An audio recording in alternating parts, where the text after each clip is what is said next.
Oke guys, ini ada adik gua. Kita bakal tanya-tanya gimana pengalaman dia bekerja di Korea ini dan berapa bulan harus dia nabung untuk beli iPhone 14 Plus. Halo, apa kabar? Kabar baik. Sehat-sehat selalu, sehat selalu. Kita bakal tanya-tanya. Pokoknya semuanya yang seru-seru lah. Udah berapa lama kamu nabung buat beli ini? Sebenarnya sih kalau boleh jujur, kalau kerja di Korea sih 1 bulan saja bisa sih. Wah. Bisa beli iPhone apa yang terbaru sekarang? 15. 15. Bisa itu. 1 kali gaji bisa ya. Karena kan 2 juta. Kalau yang 15 itu ya paling berapa? 18 apa? Kalau yang baru tuh 18. Ya 18, 19. Nah, 1.800.000 kan mungkin kan. Nah, basic 1 bulan kerja di Korea aja nih 2 juta. Jadi sebenarnya bisa banget ya. Itu walaupun tanpa lembur, gaji standar. Gaji standar. Cuma harus pinter-pinter menghemat lah. Nah, kuncinya tetap hemat ya guys ya. Kita jangan boros-boros. Kalau boros ya mana uang kita bakal kumpul ya kan. Terus udah ngabisin berapa tahun di sini dari pertama kamu kerja? Awal pemberangkatan kamu pernah ke sini? Sekarang saya kali kedua di Korea. Nah, pas periode pertama itu saya terbang, kalau nggak salah ya, tahun 2017. Tahun 2017 pulang tahun 2021 dan 2021 kalau nggak salah ya. Sebelum itu dari pemberangkatan kontrak pertama, kira-kira udah punya apa aja? Coba ceritain ke teman-teman. Nah, kalau punya yang aset yang saya punya dari pemberangkatan pertama, dari yang gelombang pertama saya kerja di Korea itu sebenarnya minim sih. Baru cuma bikin rumah, udah layak huni lah, rumahnya udah layak huni, dan beberapa tabungan ya cuma sekarang udah nguap ya, udah nggak ada. Tapi lumayan. Iya. Udah lumayan. Ya itu udah bikin rumah pun itu udah oke banget ya. Nah, ini sebenarnya salah satu kegagalan sebenarnya. Bisanya dibilang kegagalan. Saya itu di periode pertama itu kesalahan saya itu sering pindah-pindah. Walaupun pindahnya yang pertama itu saya ada alasan karena gaji nggak dibayar selama 3 bulan kan, jadi saya pindah. Nah, karena bisa pindah, entah ya. Cuma banyak dari teman-teman saya juga kalau udah pindah itu ngerasa kalau dikit-dikit nggak nyaman di kerjaan tuh kayaknya pengen pindah lagi. Nah itu tuh. Nah awal-awalnya mungkin sekali 2 kali memang karena faktor dari pabriknya kan, pertama gaji ditunggal, terus juga ada masalah yang menyebabkan saya harus pindah. Nah gitu kan. Cuma itulah karena mungkin efek psikologi ngaruh kayaknya. Jadi begitu ngerasain pindah pabrik ternyata mudah ya caranya, gampang juga. Ternyata bisa nyari nih pas pindah kerja. Nggak ribet gitu ya. Nggak ribet dan bisa nyari juga nih pabrik yang kayak gimana, seperti yang apa yang kita pengen. Karena itulah yang jadi memacu kita ketika nggak kerasan sedikit di pabrik itu kita pengen pindah lagi. Jadi kayak manja gitu ya. Nah itulah, jadi ada fase nganggur kan, pasti ada yang sebulan, tergantung lah, ada 2 bulan itu kan nggak dapat duit sama sekali ya, otomatis jajan sendiri ya. Nah itu nggak ngumpul, terus juga Kukmin kalau nggak salah, Kukmin juga nggak dibayar. Dan kalau misalkan pindah pabrik, Kukminnya itu ketika pindah ke pabrik yang baru otomatis hitungannya semula lagi. Gitu. Jadi tuh guys, buat temen-temen yang pengen pindah-pindah pabrik, pikir-pikir dulu deh, karena jangan sampai nanti kayak pengalaman adik gua ini, karena sering pindah-pindah pabrik di periode pertama dia akhirnya uangnya tidak begitu menghasilkan lah ya, bisa dibilang seperti itulah ya, karena ya itu balik lagi karena Gukminnya itu nggak utuh ya, nggak utuh, tidak rutin terbayarkan. Terus kemudian masalah kenapa bisa pindah itu dari pabrik pertama itu? Pabrik pertama itu gaji tidak dibayar selama 3 bulan. Nah, gaji dibayar selama 3 bulan itu memang kita berhak mengajukan pindah, dan itu alasan yang paling bisa diterima dan itu memang sesuai, ada peraturannya sih. Jadi misalkan masalah gaji pun bisa jadi alasan ya. Dan itu nggak bisa nolak ya, Sajang itu nggak bisa nolak karena itu sudah menyalahi aturan. Jadi seperti itu guys, kalau kalian kerja di pabrik yang tidak sesuai kontrak pembayaran gajinya, itu bisa juga jadi alasan buat pindah ternyata ya. Yang penting jangan alasannya kita gara-gara capek atau nggak cocok. Ya gimana pun di sini kita kerjakan ya. Kerja di mana-mana kita capek dan kita harus beradaptasi. Terus kemudian di pabrik kedua, di periode pertama itu, setelah pindah dari pabrik pertama, Pabrik kedua itu sebenarnya pabriknya bagus sih. Pabrik bagus, lemburan kenceng, gaji, pokoknya kalau dulu sih 3 meter lah ya. 3 meter, kayaknya 3 meter lah. 3 meter lah. Pokoknya enak. Cuma ya gitu resikonya kalau di Korea, semakin gede gaji, makin berat juga pekerjaan. Ada juga yang semakin besar resiko pekerjaan. Nah, tapi kalau di saya yang pabrik itu sebenarnya untuk resiko kecelakaan kerja masih minim, cuma lebih berat ya. Nah, itu yang menyebabkan akhirnya saya cuma bisa bertahan sampai 10 bulan itu gara-gara pinggang sakit. pinggang sakit dan hal-hal yang baru saya sadarin ternyata ketika kerja di Korea dengan pressure dan tingkat pekerjaan yang berat itu harus banyak minum air putih. Nah, itu salah saya, jarang dan minim banget minum air putih. Jadi kena imbas lah. Itulah buat teman-teman. Ya, saya juga baru hampir sebulan ya, belum sebulan ya. Memang di sini ngelihat orang-orang Korea tuh kalau kerja jarang banget minum air putih, bahkan sehabis makan. Orang Korea minum air putih, tapi ya? yang botol hijau. Itu beda lagi. Botol hijau. Itu sekali minum malah puyung hai. Tapi emang gue juga di sini nekenin banget karena kerjaan gue juga berat, angkat-angkat barang berat ya, besi-besi kayak gitu. Jadi gue sayang sama tubuh gue perbanyak minum air putih. Kemudian setelah pabrik kedua itu ngerasa nggak sehat lah ya, ada dampak kesehatan lah, untuk kesehatan dampak buruknya. Kemudian pindah lagi ke pabrik ketiga. Apakah itu pabrik terakhir atau masih ada pabrik yang lain? Masih. Pokoknya saya tuh total pindah itu 4 kali. Total pindah 4 kali. Dan kebayang kan, berarti dalam periode 1 kali pindah aja tuh minimal nganggur 1 bulan buat pencarian kerja.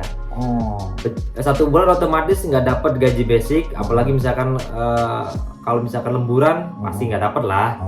Maksudnya kalau misalkan dapat posisi, misalkan saya posisi udah kerja di dapat pabrik yang lemburnya kan, otomatis kan saya nggak dapat pendapatan yang banyak banget nih. Taruhlah basic aja lah, basic. Belum lagi cookmin tidak terbayarkan. Cookmin. Nah, itu 3-4 kali pindah berarti saya 3 kali periode nganggur. Bayangin lah. Itu jajan sendiri ya kan, makan sendiri. Iya. Belum lagi bahasanya kalau di sini tuh meeting, berarti interview ya. Kalau misalkan kita filenya diterima sama pabrik yang bersangkutan untuk kita menghadiri interviewnya. Jadi kita tanya-tanya apa, otomatis dalam perjalanan ya ongkos sendiri lah, transportasi sendiri, naik bus, bolak-balik, belum taksi kalau misalkan posisinya agak jauh dari halte bus kan, itu yang bikin boros tuh.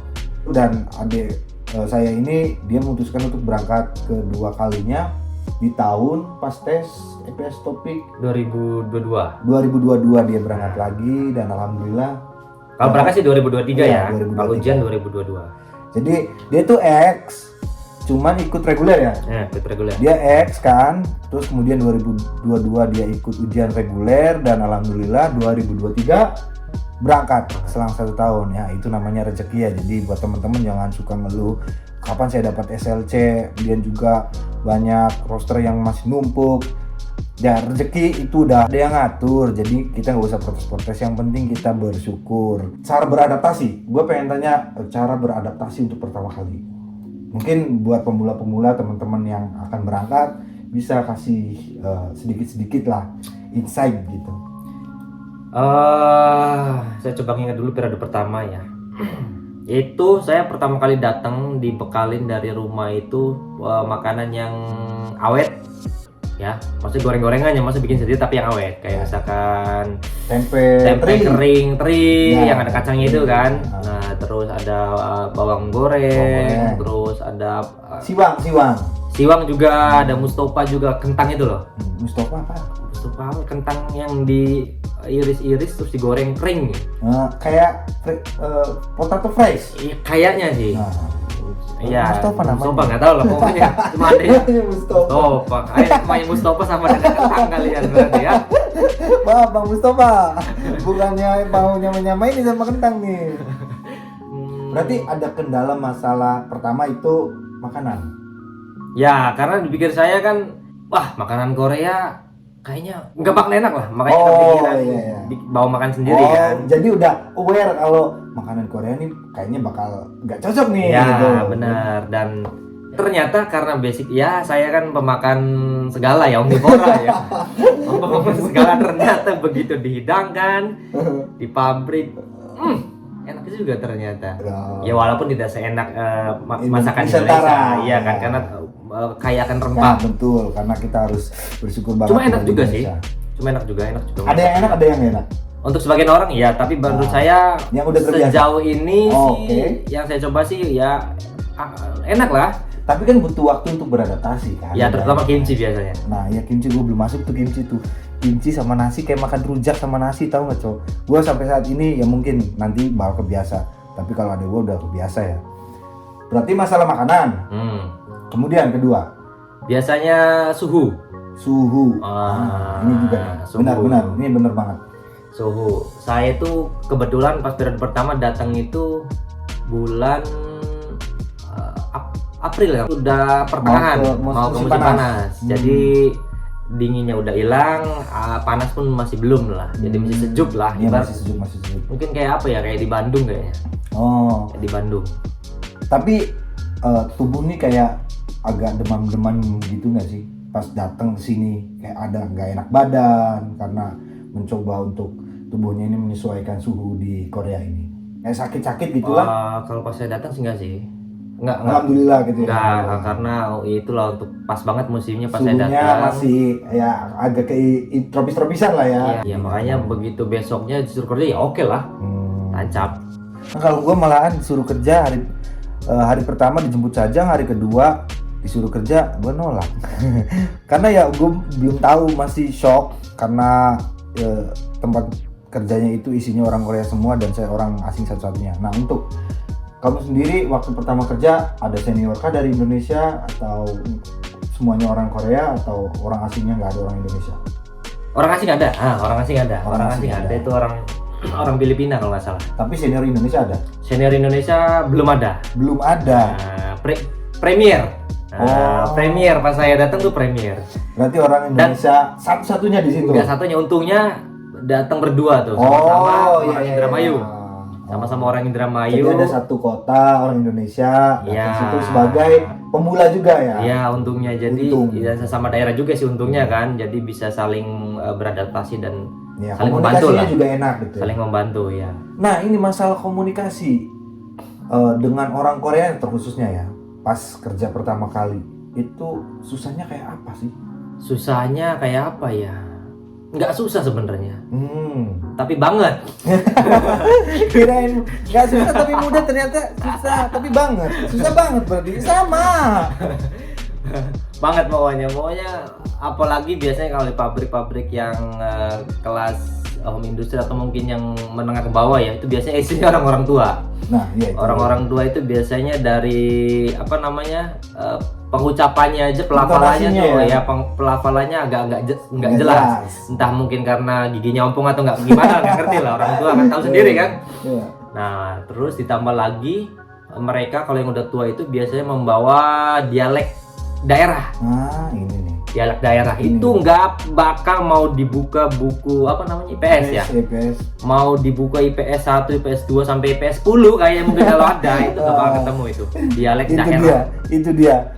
Coy, asal kalian tahu ya, yang kalian pelajari di IPS topik pun itu kalau udah di prakteknya itu bakal susah banget didengar, karena kalau kita belajar di IPS topik itu kan agak di slow ya speednya ya. Ya. Agak pelan gitu. Tapi kalau di aslinya itu lebih kenceng dan lebih kayak orang kumur-kumur, itu lebih nggak jelas.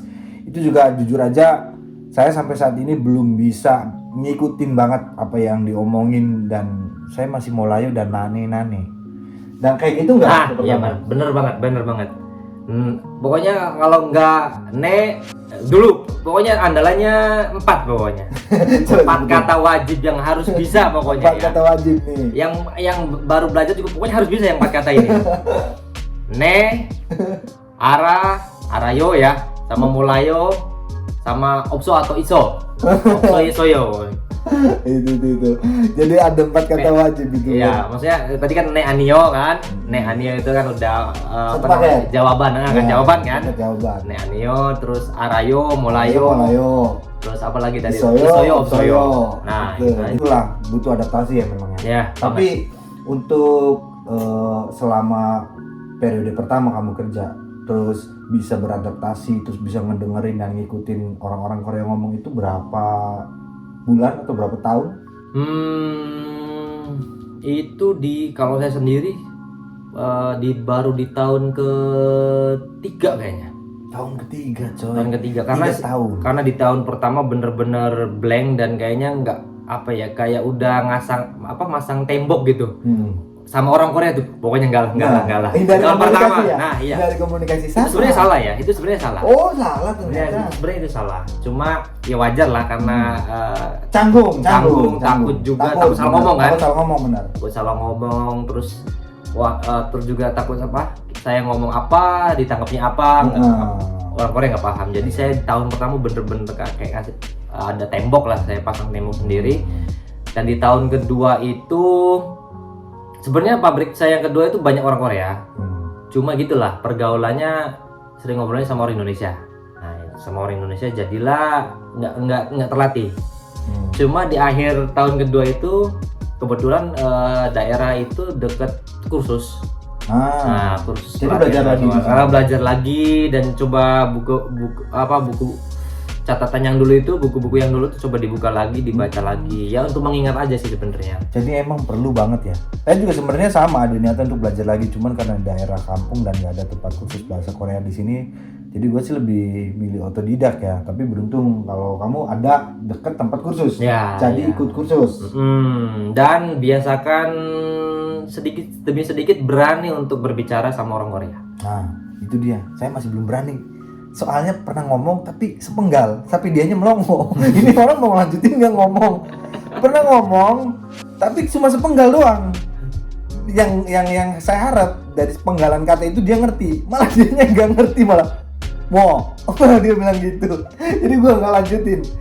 Terus selain bahasa, pekerjaan, masalah teknis ya di pekerjaan, skill pekerjaan.